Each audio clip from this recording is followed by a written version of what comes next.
All right, we are in Moccasin Creek right now, and we've just pulled off onto some private property, and we'll be going down to examine some mining activity here on the creek. But we're going to introduce Rick here. All right, there he is, and this is Rick, and he's one of the owners of the property, and he's going to explain a little bit about what we have here. Well, this is just, the property right here. It used to be a general store around this area here.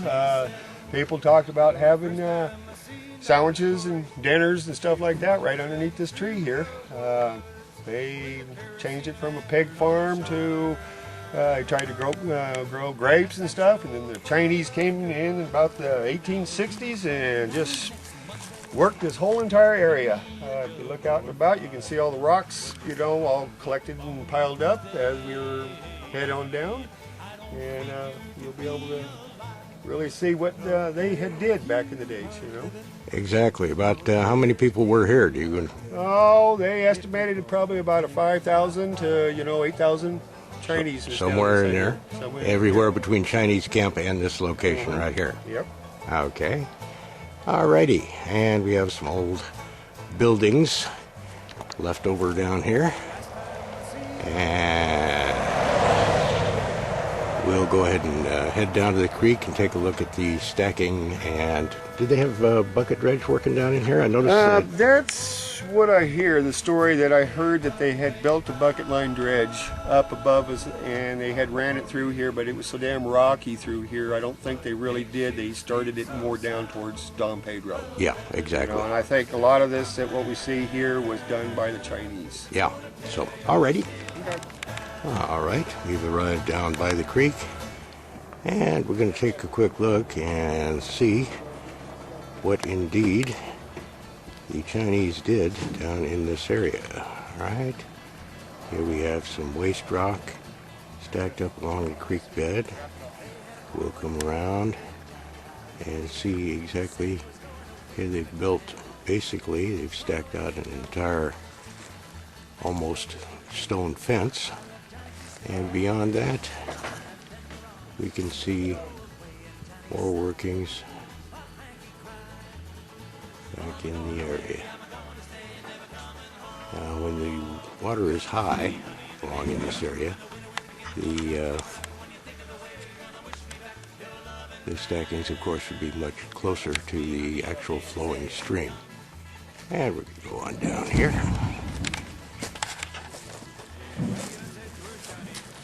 The boys are removing equipment from the truck. All right. And let's see, why don't we introduce ourselves here since you're on the video. All right. What's your name? John. John. Okay, that's John. Brian. And Brent. Brian? Brian. All right. And, of course, Rick. All right. And we'll move on down. All right. We are down at the creek. And we are really, really, really low on water. We have a standing pool here. They tell me that in the last 3 days or 4 days that the pool has gone down another 3 inches. What is usually a nice,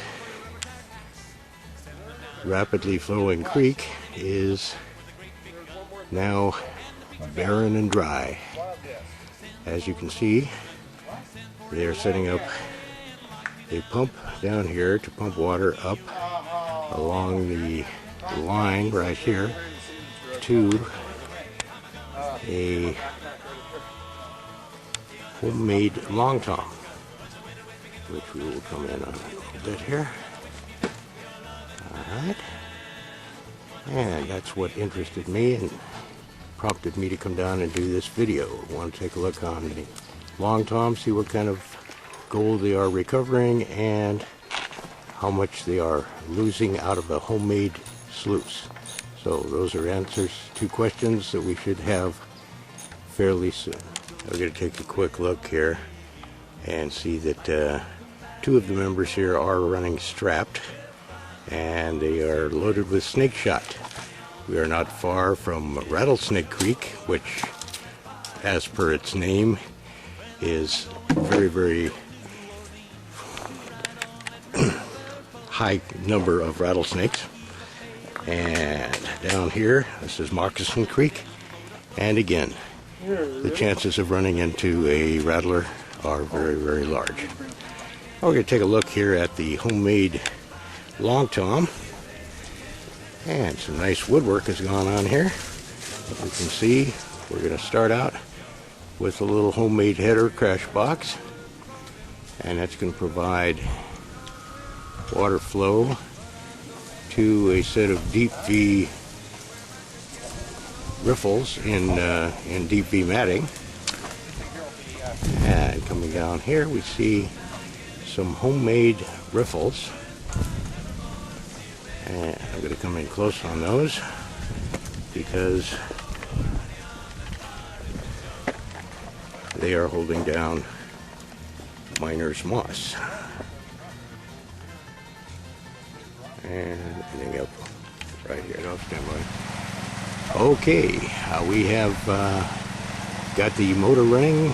It's pumping quite well, and you can see that the homemade long tom sluice box is working like a charm here. All right. As soon as the boys get a few buckets of dirt dug, why, we will take a look and see what shows up in the inspection mat.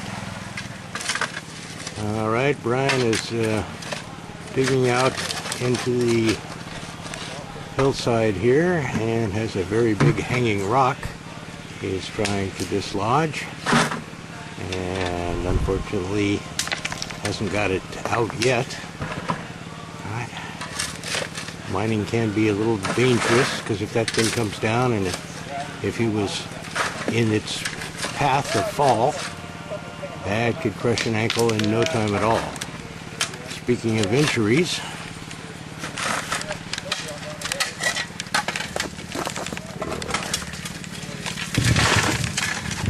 take a quick look, Rats.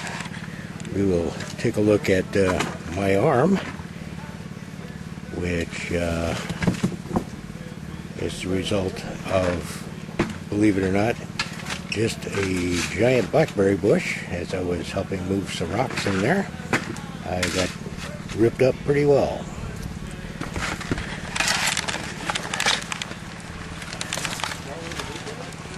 And we see Brian has got the big rock down.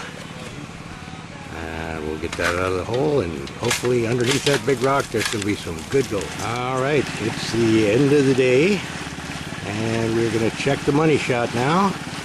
We've pretty much got the sluice cleaned out, and nice pieces there. we're going to come over here and take a shot of the gold. Alright, tilt the pen a little bit so I get a little better reflection on the gold if you can. Let's see. Let's come in a little tighter. Alright, that's the day's take. Better back up a little bit. Okay, that would be the day's About take. 2 hours worth of time? Yeah, about 2.5 hours. But that's definitely nice gold for the amount of time and the number of buckets that you ran.